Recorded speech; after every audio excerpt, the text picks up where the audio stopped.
করতে হয়। মাঠে কাজ করা, গৃহস্থালী কাজ, আর পড়াশোনা, এই তিনটি জিনিস একসঙ্গে সামলানো তার জন্য খুবই কঠিন ছিল। কিন্তু সে কখনো হাল ছাড়েনি। একদিন তার গ্রামের স্কুলে একটি প্রতিযোগিতা হয়। স্কুলের প্রধান শিক্ষক সবাইকে বললেন, এবছর আমরা একটি বিশেষ প্রতিযোগিতা আয়োজন করব, যেখানে প্রতিটি শ্রেণীর ছাত্রছাত্রীদের ভালো ফলাফলের জন্য পুরস্কৃত করা হবে। এই প্রতিযোগিতা শুধু একাডেমিক নয়, বরং সৃজনশীলতা এবং পরিশ্রমের ভিত্তিতেও হবে। রাহুল সেখানে অংশগ্রহণ করে এবং সেরা হয়।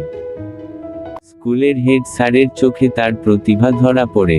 তিনি তাকে শহরের একটি স্কুলে ভর্তি হতে অনুপ্রাণিত করেন। শহরে এসে রাহুল আরও বড় চ্যালেঞ্জের সম্মুখীন হয়। রাজু, আমরা গ্রামের স্কুলে পড়তাম, সেখানকার ক্লাসরুমে কোনো